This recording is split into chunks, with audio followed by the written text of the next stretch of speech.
I'd like to welcome everybody to today's presentation on environmental strategies to thrive, even with chronic illness or addiction. I'm your host, Dr. Dawn-Elise Snipes. Today, we're going to review how the environment impacts stress, sleep, the immune system, and cravings, and identify environmental strategies like trigger management, forest therapy, earthing, music, aromatherapy, and even colors to create a safe and empowering environment and nurture the body and the mind. Just a recap, there is a connection between chronic illness and inflammation, and addiction and inflammation. Chronic illness causes and can be caused by inflammation. Addiction causes inflammation, and inflammation can cause cravings and relapses. So we see that they're connected.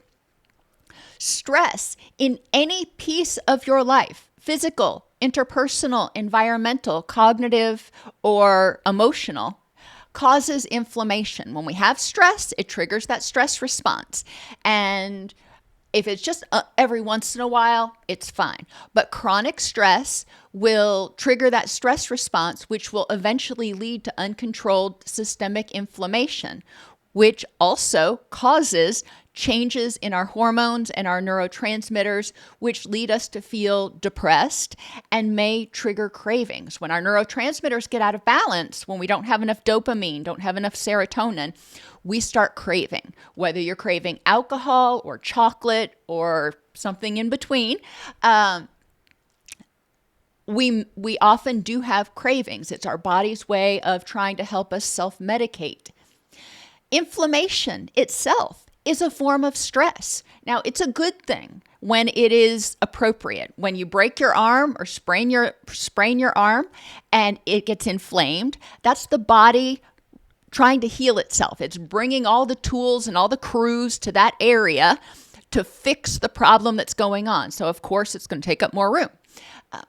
When the system is stressed for too long, then the body loses its ability to turn off that inflammation. So then it just starts running haywire.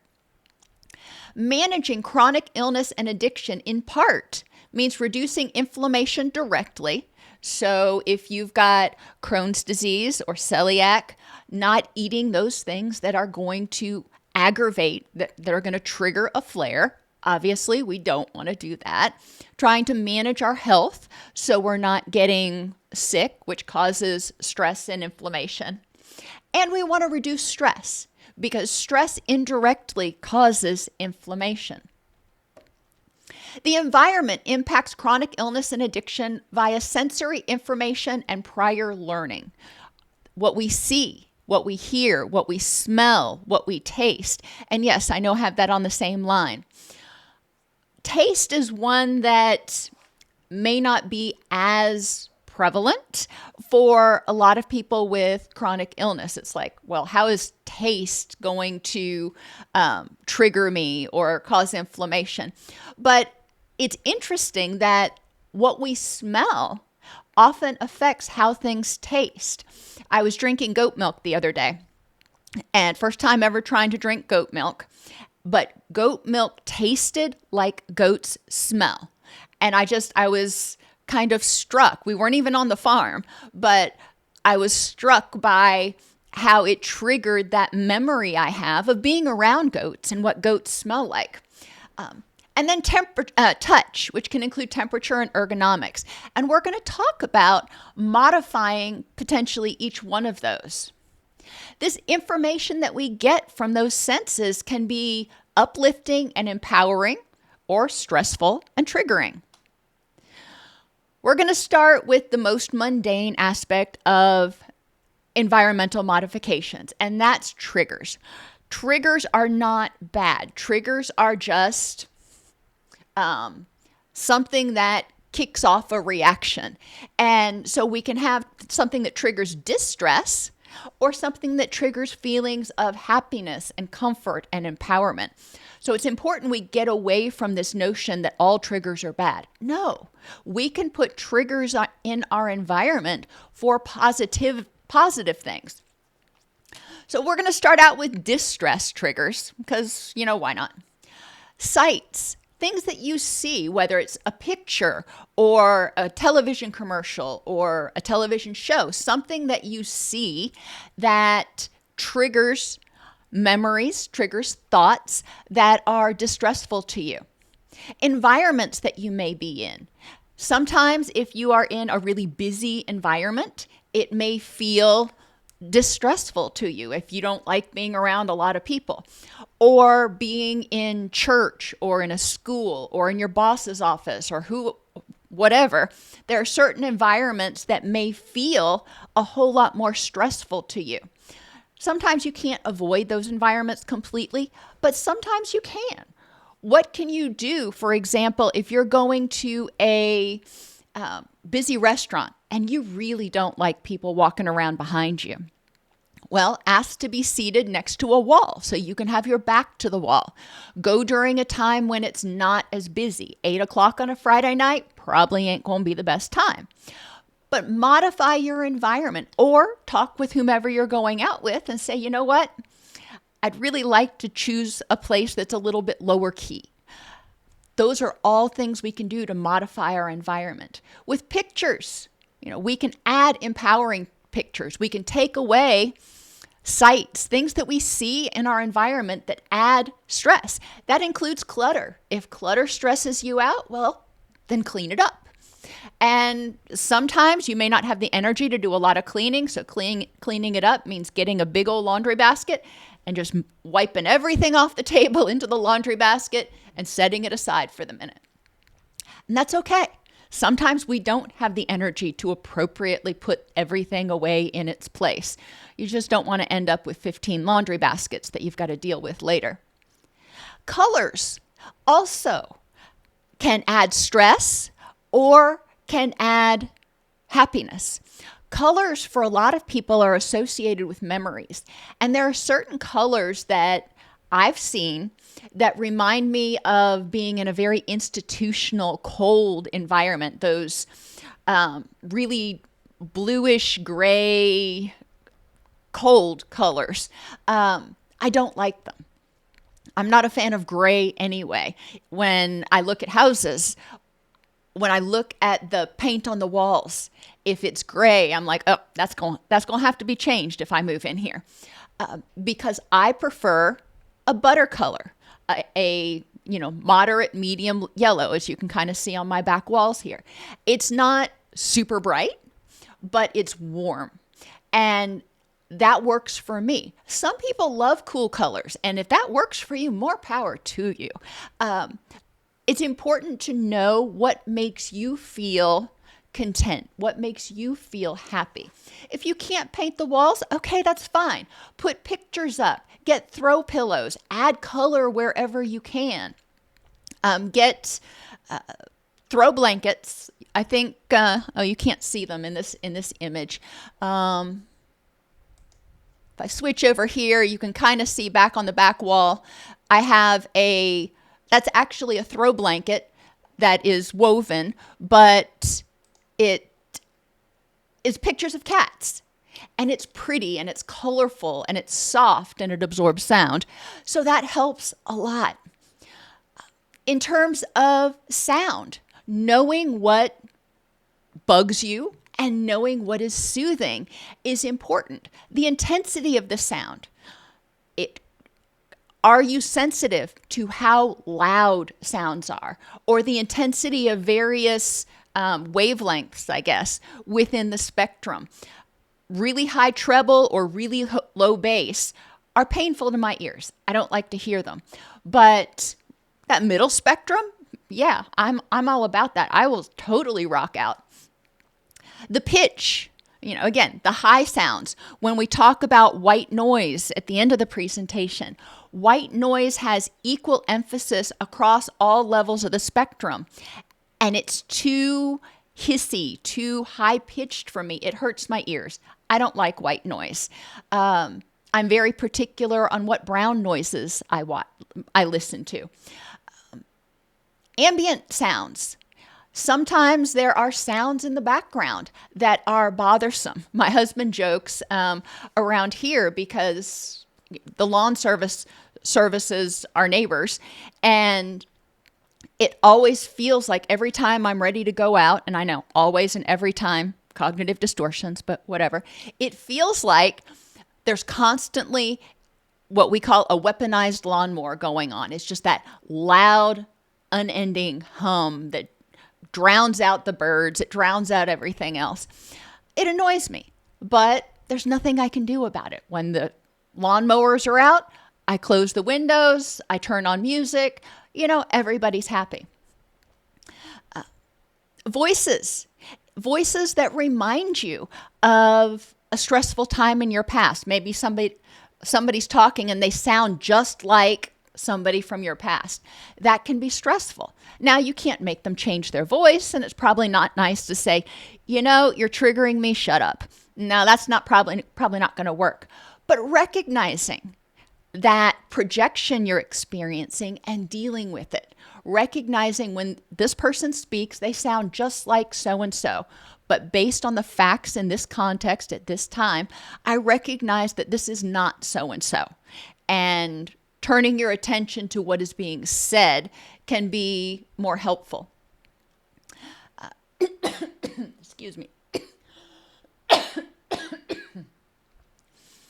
Music is something else that you want to listen to.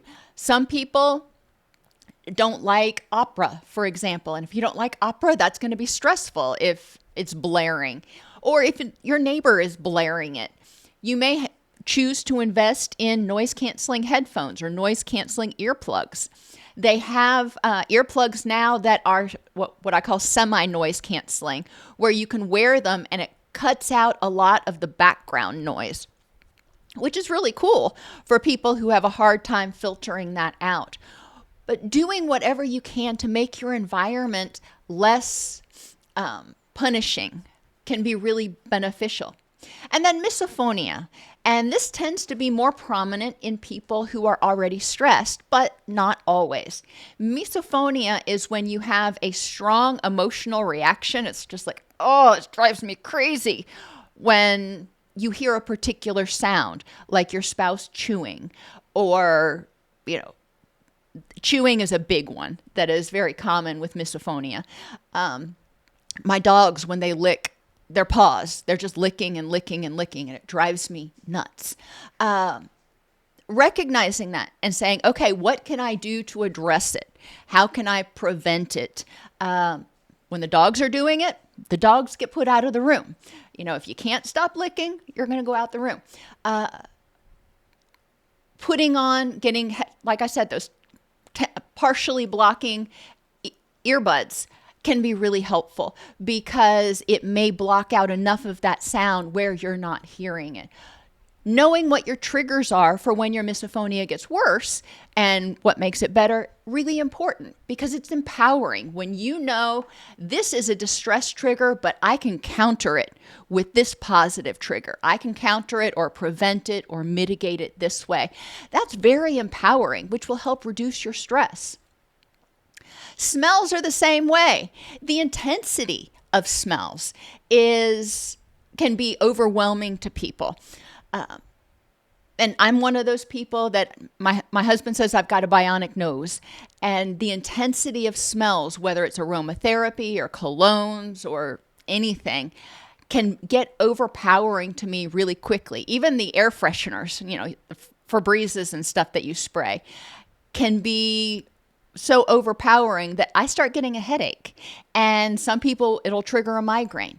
If intensity of smells is an issue, then knowing what you can do. And a lot of times that means removing yourself from the situation because the smells are going to permeate all the air around you. Understanding that, communicating that to those around you can be really helpful, though. If they know that you're sensitive to smells, go easy on the aftershave because it's a little overwhelming. Can be beneficial for you to set your boundary and say, that's just too much for me. It hurts. It physically hurts. I get a migraine. And smells can be memory oriented. And I've talked about this a lot with my grandmother. She always used to clean with Pine Sol. And whenever I smell Pine Sol, I think of my grandmother. When my son was in the NICU, I spent a lot of time at the hospital. And I swear hospitals all use the same cleaner. I don't know what it is, but it's the same cleaner. And every time I go in the hospital to a doctor's appointment or whatever, I smell that smell. And it reminds me of when my son was an infant and I was spending so much time in the NICU. Roses, what kinds of smells, and we're going to talk a lot about smells when we get down to aromatherapy, but being aware of the smells that may have distress triggers and how can you counter them? If there's something you particularly don't like the smell of, getting some Vicks Vapor Rub and putting it right underneath your nose can help block that smell. Unless you hate the smell of Vicks Vapor Rub, then you got to find something else. Touch is another aspect of the environment, and it's everything from the clothes that you're wearing to what you're sitting on. If you're sitting on a chair or something that is hard and it's uncomfortable, that's an unpleasant aspect of your environment. If you're wearing a wool sweater that just, you feel like you want to scratch constantly because it's just so itchy, or it's too hot, then that's going to be distressful. When you're overheated or when you're too cold, your body perceives that as a stressor. Making sure whenever I go out, I always bring layers because I get cold really easily, but I also get hot really easily. So I don't want to be overdressed, but I want to make sure that I can layer up if I need to. And then taste. Being aware of things that you taste in your environment. And that's more of a physical thing, but it is one of our senses, so I wanted to mention it. Because when you smell, you also may taste at the same time. When you smell something noxious, you may get a noxious taste in your mouth. Chewing gum, sucking on a lozenge, all of those things can help kind of get that taste to go away. And I mentioned or I referred to empowering triggers as we went through this, but empowering triggers aren't necessarily just things that you can add to your environment to replace or counter distressful triggers. You can also add empowering triggers that you don't have right now. For years, I was never one who hung a bunch of pictures and knickknacks and art on the wall. That just wasn't me. And my daughter has a knack for it. And she went through and she helped me redecorate the living room and the common areas of the house. And it feels much warmer. It feels much more inviting. Was it fine before? Yeah. Did it trigger distress before? No. But now it's inviting.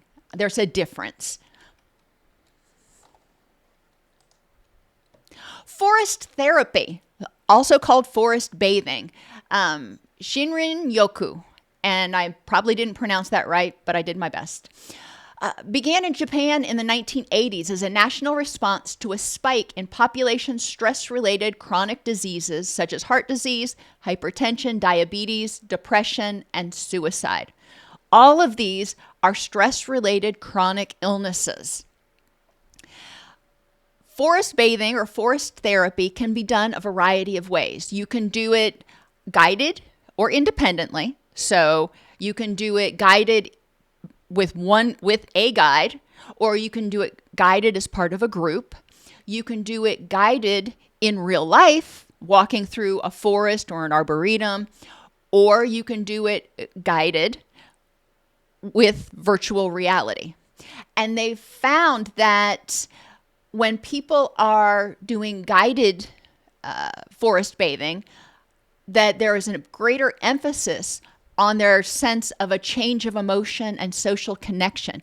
Even if it's just guided with the guide, they don't have a whole group of people. They feel a connection to other people. And that is reportedly different than when you do self-directed forest therapy. You're walking through an arboretum or a forest or a park by yourself, or using virtual reality. When people do that, they notice that they're much more introspective. They're talking to themselves. They're thinking about life, if you will.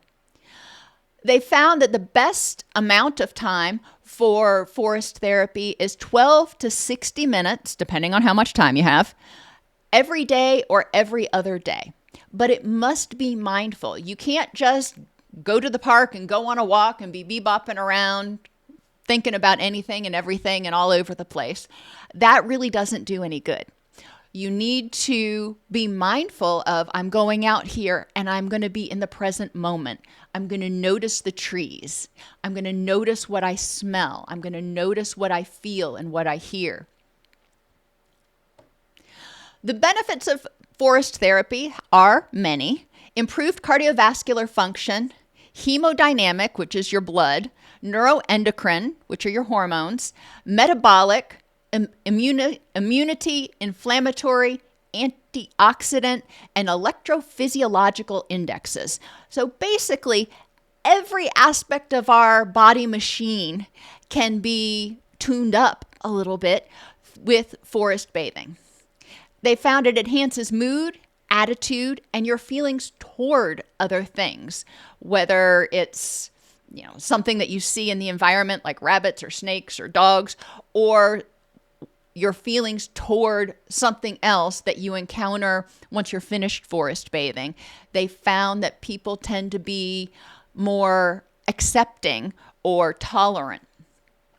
It improves physical and psychological recovery. It actually does heal and speed recovery, as does earthing. It promotes adaptive behaviors. They didn't really define what adaptive behaviors were, but hey, I'm good with it. It increases human natural killer cell activity and the intracellular levels of anti-cancer proteins. When you're out there, you're breathing terpenes, you're breathing aromas from nature, from plants. And a lot of these plants have aromas, smells, that are designed to repel bugs, to keep fungi away, to help them survive, help them stay healthy.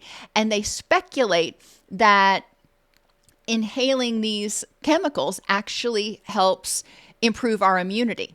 It also reduces blood pressure and heart rate, which goes back up to that improved cardiovascular function. It reduces the stress hormones, adrenaline, norepinephrine, and cortisol. Who doesn't need a little help reducing their cortisol these days? And if you've got chronic illness, or if you're struggling with emotional dysregulation, if you've got an addiction, if you're in pain, you need to reduce your cortisol. It reduces inflammation, especially the inflammatory cytokine interleukin 6. Okay, that's fine. Ultimately, we want to focus on the inflammation, not the particular one, but I thought that was an interesting little tidbit that it primarily affected interleukin 6. It increases the activity of the parasympathetic nerves, the vagus nerve, to stabilize the balance of the autonomic nervous system. When you're out there walking in nature or being in nature, it triggers that relaxation response. When you are being mindful of what is right now, assuming it's not a viper, coming right at you or something, which would be terrifying. But when you're forest bathing, you are in this environment where you're not being bombarded by tons of mechanical noise, and you're not being bombarded by your email and blue light and everything else. You're back to nature. And they found that actually does help trigger the parasympathetic nervous system. It improves sleep. Well, anything you do to help regulate your systems and reduce unnecessary cortisol is likely going to improve sleep. So that's a win-win. People do report after forest therapy, they feel like they are more resilient and they're able to bounce back more easily. They actually did a study with emergency room doctors and found that the doctors who did the forest therapy, they were in the treatment group, felt like they had a much greater ability to bounce back when things went wrong at work for the preceding few days. This isn't something that you do it once and you're good forever. It's something that you have to do consistently, kind of like exercising or meditating. But it does, for a lot of people, help them have a much greater sense of calm. In the Profile of Mood States test, it reduced anxiety, depression, anger, fatigue, confusion, and increased vigor. The point being, there have been a lot of studies on everybody from people with cancer, people with dementia, people with ADHD, postpartum depression, and doctors, who knows what their diagnosis is, but lots of different people, lots of different populations have been evaluated, and they've found consistent results, which means there's got to be something to it. How does it work? Well, Wilson's biophilia hypothesis says that humans naturally gravitate toward nature. When we're in nature, we feel more connected. And that connectedness is part of what helps release oxytocin, reduce our stress levels. Remember, oxytocin is a powerful anti-inflammatory, and it also helps regulate the autonomic nervous system. Forest therapy reduces noise pollution, although city parks have also been shown to have benefits on human health. My sense is, now they didn't actually test Central Park in New York City, but my sense is that Central Park probably not as relaxing as being somewhere in Yellowstone or something, because you do have a lot of ambient city noise. But you're still inhaling those terpenes. You're still inhaling those aromas that will help trigger your immune system and reduce that inflammation. Terpenes, which are aromas, and a lot of times when we talk about terpenes, we're talking about either aromatherapy or cannabis, but terpenes in general are a group of aromatic compounds. Phytonicides are chemicals that plants put out through their roots, through their leaves, through their bark, through a lot of different ways to protect themselves. And alpha and beta pinene and D-limonene are phytonicides that have antiviral, anti-tumor, antimicrobial, and immunomodulatory effects. So sweet. Pinene comes from, guess what? Pine trees. And D-limonene comes from lemons. We're not talking about something that's totally foreign to people. We're talking about things that people do have access to. Even if it's not the essential oil, lemon rind, better than nothing. And smelling pine trees. I mean, when you go into a forest, you don't have an essential oil. You have it straight from the tree's needles.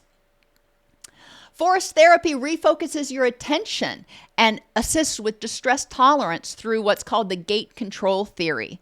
When you are in the forest, you are focusing on what's around you. You're being mindful and you're focusing your attention there, so your attention is less likely to wander to something stressful or less likely to stay focused on whatever your pain is. It encourages movement if you're doing forest walking. Don't recommend it for VR unless you're really adept at that. And the multisensory gentle stimuli of the natural environment has been shown to improve mood and promote cognitive stimulation in people with dementia, especially. But it does get your brain circuits going. Contact with natural elements such as green plants indoors can improve physical functions of people with mental health issues. It can be helpful to have those green plants around, but the plastic ones don't work because they don't put off the aromatic compounds. Yes, they're pretty, and that helps, but they did a study with people in the hospital, and they found that in terms of the amount of pain medication used, their reported quality of life and pain, and how quickly they recovered to the point where they could be discharged, those who had no access to nature took a lot longer, used more pain medicine, were generally unhappier. Those who could see nature but not smell it did a little bit better. But those who were able to see nature and smell nature had the best reports, had the best data on their recovery progress. Indoor horticulture has proven to significantly improve older adults' quality of life, anxiety, depression, social relations, physical abilities, and cognitive abilities. People with dementia, people with autoimmune issues, people who have a lot of allergies, they can't go outside. Doesn't mean they can't participate with plants. We just have to do it inside. And they have so many tabletop gardens and different things out, whether you want to do it in soil or hydroponically. You can. Even if you don't have a south-facing window, you can get the hydroponic lights and hang them right up under your cabinet. The upper cabinets, they have great little lights now that just like stick on to the bottom of the cabinets. And you can do a little bit of indoor horticulture. Spending 120 minutes a week in nature was considered to have positive effects on health. 120 minutes, 2 hours a week, which is roughly 20 minutes a day in nature. I think most of us can find 15 to 20 minutes a day just to be outside for a minute. Patients with windows facing nature-laden scenery experienced marked improvement in health and recovery with shortened hospital stays compared to patients with an urban view. And I think it's interesting if you're working with patients who have a stress-related chronic illness, which most of them are, or a chronic illness that is worsened by stress, which most of them are, to have them try it. Have them consider having some plants around. If they've got pets, make sure they're using plants that are non-toxic to pets, of course, because that would be tragic to have them have the pet get sick. But it can be something fun. I have recently discovered that I love orchids. I never thought I would be an orchid gardener, but I love orchids, and they're non-toxic. They're super easy to grow, and they just flower like all the time. Simulated forest immersion therapy using virtual reality, visual, auditory, and olfactory was found to be very effective. As I mentioned, the more you can make it like the person is in nature, the better the effect size is. Taking 3 short breaks in a virtual reality forest over 3 consecutive days resulted in ongoing psychological improvements. The software they used for this was Nature Treks. But again, visual, auditory, and olfactory. See it, smell it, hear it. And it is important, if you are simulating nature, to find a nature track that works for your patient. There are a lot of nature tracks on YouTube that I've tried to listen to, but they'll have the babbling brook in the background, which is great. That's brown noise, sometimes pink noise, depending. But then they have these birds, and suddenly they'll make the birds singing get so loud, and it's so high-pitched, and it's so painful. We don't want to, if you're using an artificial soundtrack, it's really important to find an artificial soundtrack that is comfortable for your patient. If you're using nature, then it's unlikely that the noise is going to feel deafening for them. Virtual reality forest bathing in patients with depression or dementia showed a reduction in apathy and an increase in engagement during the session. Working with people with addictions, especially in early recovery, and I mean that like the first 6 months at least, their neurotransmitters are all out of whack. Their cortisol's through the roof. Forest therapy can be extremely helpful for assisting that person to reset their physiological parameters. Earthing is related to forest therapy. Forest therapy, you're going out into nature. earthing, you're actually reconnecting the conductive human body to the Earth's natural and subtle surface electric charge, which systemically influences the bioelectrical function of the body. Now, I'm going to explain all this in a minute, but what it's saying is it's important for us to actually touch the ground. Go out and touch the grass, touch the ground, not with rubber soles, not with, concrete between us, but actually touch the ground. This stabilizes physiology, reduces inflammation, pain, and stress, improves sleep, blood flow, and lymphatic and venous return to the heart, and produces a sense of greater well-being. Now, that sense of greater well-being is probably a byproduct of improved sleep and reduced inflammation and pain, but hey, I'll go with it. How earthing works, and I know the text is a little small, but I wanted to get this all onto one slide. The Earth has a continuously renewed supply of free electrons that give it a natural negative electric charge. Free radicals, also known as reactive oxygen species, and we talk about free radicals a lot in terms of oxidative stress. Free radicals are positively charged molecules that strip electrons from healthy tissue, resulting in damage. So you've got free radicals floating through your body, and they want electrons, and they can't find them anywhere, so they're stripping them from your healthy tissues. Well, when you get grounded, you absorb a lot of free electrons. So those free electrons, just like when you have two magnets, a negative and a positive, they just find each other and they're just like glob onto one another. That's what happens. So these free electrons can neutralize the free radicals. It's super awesome. Every cell produces billions of free radicals every day. It's the byproducts. It's the waste products. It has to happen for us to exist, but we need to figure out a way to neutralize it. Earthing permits huge numbers of free electrons to be absorbed by the body, where they move through the nervous meridian and circulatory systems and neutralize those free radicals. Neutralization of the free radicals leads to powerful anti-inflammatory effects and reinforcement for the immune system. Earthing rapidly reverses both acute and chronic inflammation, and again, rapidly. It does so really quickly, which is awesome. They found in one study, they took athletes and they put one group through earthing and the other group just as normal. And they found that the group that went through earthing had clear evidence of pain relief and reduced inflammation after intense workouts compared to their counterparts. Another one that was super cool. They found that earthing with NICU babies, helping the NICU babies actually get physiologically, electromagnetically grounded, significantly increased heart rate variability. Now, heart rate variability is good. You want the variability to be large.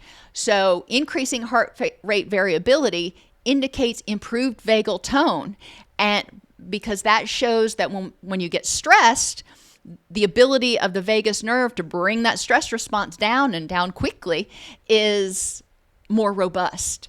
So I thought that was really cool. NICU babies also benefit from it. Interestingly, medication dosages may be reduced in some people because earthing has a mild blood thinning effect and may improve thyroid function and blood sugar regulation. Well, if it reduces stress and it reduces inflammation, then we're probably going to reduce the stress response, which is going to reduce blood sugar being secreted and reduce stress on the hypothalamic thyroid axis. However, we'll take it. Whatever is causing the improvement in thyroid function and blood sugar regulation, we'll take it. Increased blood viscosity in the general population may be perhaps the newest risk factor in cardiovascular events because of its negative effect on blood pressure, thrombogenesis, and ischemia. A lot of us are getting really thick blood, and earthing helps thin that blood out a little bit so it's not all clumpy and thick and sticky, which makes everything else flow better, basically. Reduced inflammation and pain in patients with chronic fatigue and autoimmune disorders has been seen.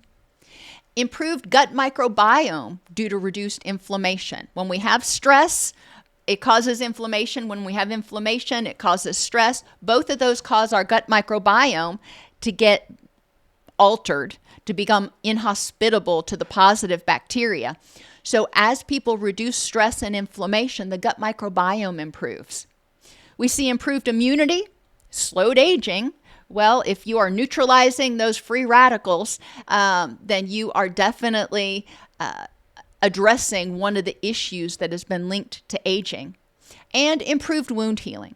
So, earthing, super positive. There are 2 ways of earthing. I know all of you are going, okay, this sounds great. How do I do it? 2 ways.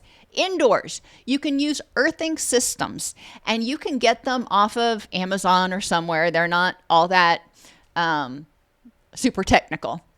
They are conductive mats, pads, body bands, or patches that you use while sitting or sleeping. You plug them into a grounded outlet.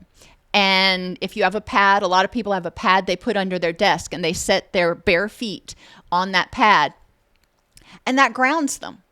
You don't actually have to go outside. My guess is they weren't taking these little NICU babies outside and putting them in the grass. They were putting them on a pad that allowed them to be grounded and absorb those electrons. By spending time barefoot outdoors in contact with natural conductive surfaces like grass, soil, gravel, stone, and sand, you can also do earthing without spending a dime. The recommended amount of time for earthing each day is at least 30 minutes once a day. You don't have to do it all at once. You can do it 15 in the morning, 15 at night, whenever. But again, because it's 30 minutes and not everybody likes walking around barefoot, you may opt for one of the pads that you can set under your desk and put your feet on, or one of the pads that you can put on your bed and sleep on. The athletes that were in that study on delayed onset muscle soreness actually slept on a pad that allowed them to absorb the electrons. Aromatherapy. Essential oils come from seeds, stems, leaves, needles, petals, flowers, rinds and fruits, woods and resins, roots and rhizomes, and grasses. Essential oils come from plants, and every part of the plant can potentially have a therapeutic benefit. Essential oils in general have been found to be antimicrobial, analgesic, they relieve pain, anxiolytic, they reduce anxiety, anti-inflammatory, and anti-tumor. A lot of them have also been shown to help with cognition and uplift mood. Essential oils increase neurogenesis, that thing that we talk about all the time. When we get too stressed, we start killing brain cells. And what do we need to do to heal? Well, we need to reduce stress, but then we also need to promote the creation of new brain cells. And essential oils have been found to do that. They've been found to help regulate hormone levels, selectively stimulate certain brain regions, and alter blood biochemistry, affecting both mood and emotions. The effects of essential oils, this isn't just me saying this is what happens, or random people saying, oh yeah, it made me feel better, it helped me balance my hormones. They have data. They have a lot of data recently. I was amazed since I did my first aromatherapy presentation 5 or 6 years ago. There has just been an absolute flood of clinical research on aromatherapy, which is fabulous. Same thing with forest bathing. But they were looking at the brain using an electroencephalogram and functional imagery studies, and they have identified with certain essential oils that certain oils will activate different areas of the brain. So we know that for certain things, that they will have a particular effect on the person's brain. Essential oils are different than smells that simply trigger memories. However, they may have a similar effect on the autonomic nervous system. Smells like walking in and smelling brownies, or when I smell pine sol, because it reminds me of my grandmother. It makes me happy. It makes me feel content. It triggers that wash of relaxation chemicals. It probably doesn't activate the brain in the exact same way. And the smell of brownies certainly doesn't have anti-tumor and antimicrobial effects. So essential oils are kind of like smells on steroids, if you will. Aromatherapy has been found to benefit sleep, especially lavender, bergamot, peppermint, chamomile, rosemary, clary sage, lemongrass, eucalyptus, and rosewood. Different odors, different aromas work for different people in different ways. Clary sage, for example, I find to be extremely uplifting. I don't think that's probably going to help me sleep. Catnip, on the other hand, and patchouli, I find to be extremely calming. One study found that a single aroma inhalation with lavender was the most effective for improving sleep. I know there are a lot of shampoos and candles and other things out there that are lavender and chamomile. A lot of people swear by them. So use what works. If lavender works for you, great. Lavender and chamomile, wonderful. Something completely different, that's fine too. Try it out. When you smell an essential oil, suss out how you feel. Does this make me feel calm? Does this make me feel energetic? Does this make me feel like I'm going to barf? What's going on here?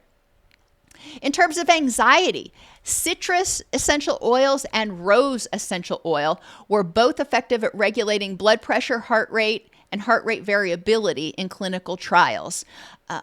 They're uplifting, but they're also not overstimulating.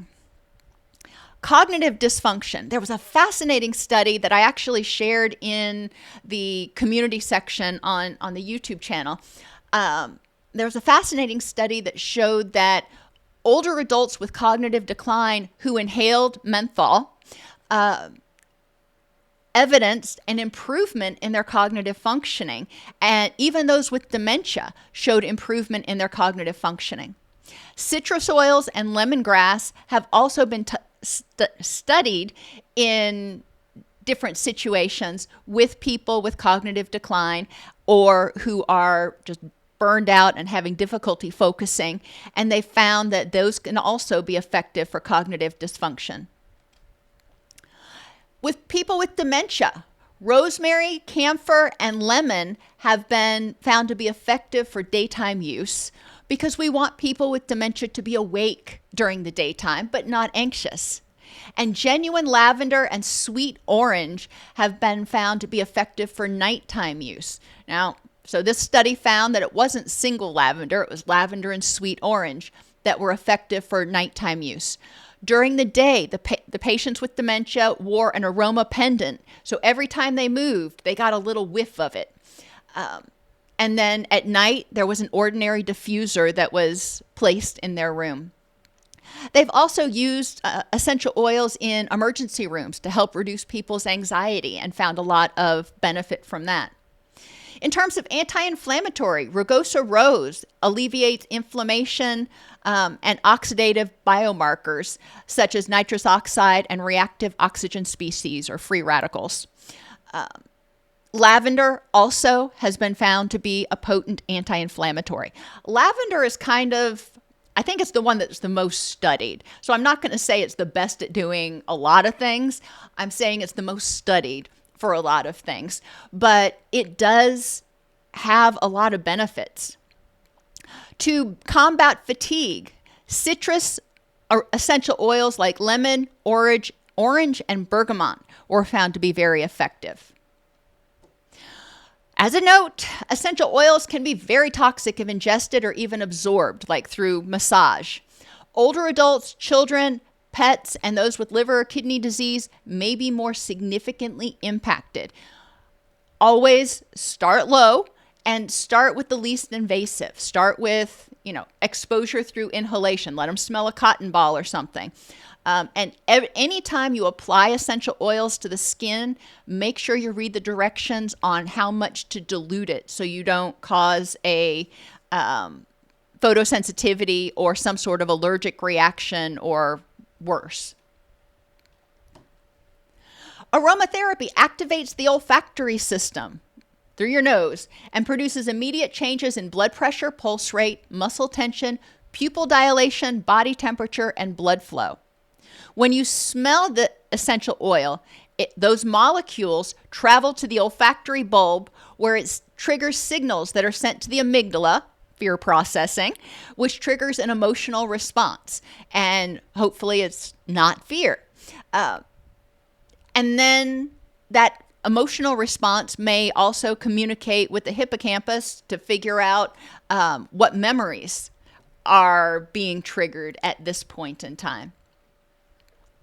There are a lot of different essential oils, and I did a relatively in-depth overview of essential oils in another video. I'm not going to do a deep dive on those here, but I did want to highlight that the ones in green, black pepper, rose, angelica, thyme, peppermint, and rosemary, have all been found to be very helpful for people who are in recovery to help them reduce cravings and stave off cravings. Black pepper is particularly helpful, allegedly, for people who are in nicotine withdrawal. And thyme has been found to be particularly effective for people in opioid withdrawal. And rose is particularly effective for people in withdrawal from benzodiazepines or your anti-anxiety medications. But all of the ones in green have some clinical evidence that they help reduce stress and reduce cravings, partly by altering the neurotransmitters and the activation of receptors in the brain. Music therapy is characterized by personally tailored music interventions initiated by a trained and qualified certified music therapists. This distinguishes music therapy from music listening or music medicine interventions offered by healthcare professionals. So just putting that out there. Let's talk about music and mental health. Music listening or music medicine. Listening to music impacts your autonomic nervous system. We've all listened to a song that we've heard and it's just got us super excited. And a song that we've heard that we start boohoo crying. And a song that we've heard that we're just like, let's rage. Okay. It impacts our autonomic nervous system. Listening may trigger reminiscence and stimulate cognitive activity in people with cognitive decline or dementia, which is really interesting. If you put on some big band music or some Lawrence Welk, it may remind people of that time in their life. And remember, people with dementia, the window for people with dementia is 15 years to 30 years. That's the period of their life that most people with dementia remember most clearly. So finding music from that genre can be really helpful. Listening to music also can be useful for pain management because it helps with distress tolerance. If people are listening to music and they're getting relaxed, or they're turning their attention and getting immersed in the music, they're not focusing on how bad their arm hurts or their back hurts. Listening to music has also been associated with emotion regulation. People can listen to music and feel connected to it, so they can have a good cry with a song, then the song's over, and they're like, okay, song's over, I'm feeling better. Kind of like after you go out for a run, your heart rate goes way up, but when you stop running, your heart rate stops. Your body recognizes, okay, we're switching gears now. So I thought that was kind of interesting. Singing improves social bonding and oxytocin release when groups vocalize together. Now, singing itself, when you take in a deep breath and you just belt it out, you're slowing your breathing, you're slowing your heart rate, you're activating that vagus nerve. So singing itself does great things.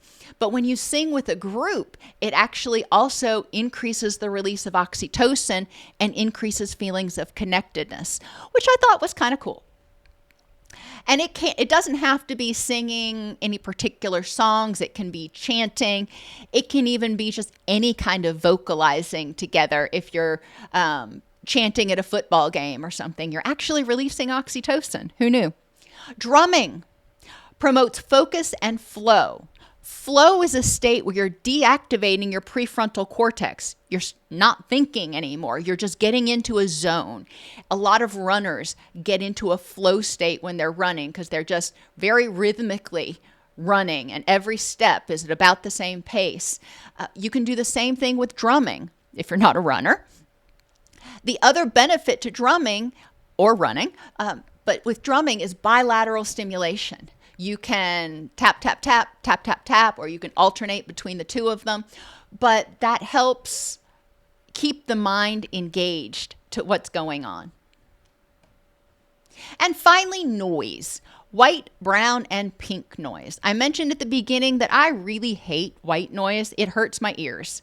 There's equality across frequencies, so it sounds more like static that you hear on the television or on your radio when you're turning the dial and you run into a station you don't get, or the AC when it kicks on. White noise can significantly improve relaxation, as evidenced by reductions in blood pressure and heart rate for some people. As I mentioned, it ain't going to do that for me. But so we don't want to tell all patients, well, white noise is going to do it for you, because they may try it and they go, no, that hurts my ears and gives me a migraine. Okay. White noise can help quiet the mind and induce a meditative flow-like state for some people. Acoustic white noise benefits cognitive function for people with ADHD. Finding that white noise, not all of it has to sound like static, but finding that equal white noise. And you can go to YouTube. There's also a variety of different websites that are designed, that they've created products where you can try out different types of white noise to see what works for you. Low intensity white noise can suppress pain by reducing activity in brain circuits that process pain, which I thought that was kind of cool. Pink noise.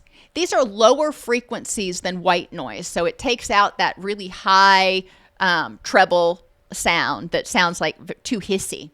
This is more like rainfall, the wind, or the waves. It creates a calming atmosphere, masking disruptive background sounds and helping the brain relax, which can reduce stress and anxiety. I think a lot of us have either listened to the waves or listened to a rainstorm, hard rain coming down, and found it relaxing at times. Pink noise can distract from pain and chronic discomfort, and clinical observations suggest it may improve mood, motivation, focus, and reduce brain fog. I actually tried turning on some brown noise, not pink noise, but brown noise, while I was writing this presentation, and it did feel like it helped me focus better. So encouraging people to try different types of noise. Pink noise stimulation appears to reduce cravings in people with addictions by dampening activity in the anterior cingulate cortex, a region involved in the emotional and motivational aspects of craving.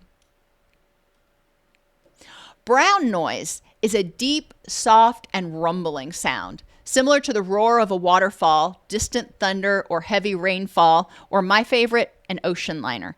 If you've ever been on a boat in the middle of the ocean, especially at night, I don't know why at night, I find it more calming, but at night, and you're just going through the water, and that's the only sound you hear is the boat cutting through the water. It's very relaxing. Promoting relaxation with its deep, soothing sound, brown noise can aid sleep and mask disruptive background sounds, enhance concentration, and provide relief for tinnitus, and offer general well-being due to its gentle, non-intrusive nature. This is a much more steady state, stable, but low frequency sound you hear in the background. Modifying your environment can reduce stress, inflammation, and symptom flares. If you've got diabetes, it can improve your A1C. If you've got an autoimmune disease, it can reduce your pain, flares, and your inflammation. It can help with trigger management because you become more aware of what's stressful in your environment, so you can either eliminate it or mitigate it, and you can add more things in your environment to make it go from being fine to being inviting, to being comforting, to being nurturing. Forest and nature therapy in real life or through virtual reality has been found to improve most parameters, including blood pressure and immunity. One of the most important things is to make sure that all your senses are involved. If you're doing it with virtual reality, you want to be able to smell, hear, and see nature. Earthing is making contact with Earth so we can absorb those electrons. And you can do that with a pad that you get offline, and you can do that in the house. It's associated with rapid decreases in inflammation and improvement in sense of well-being. Aromatherapy can be used to help target different areas of the brain and promote clarity, help people feel uplifted, reduce anxiety, help reduce pain. It's been used with a lot of different things. Start low and go slow. Start with like 1 drop on a cotton ball and hold it out here for somebody to whiff. Don't overwhelm them with the scent all at once.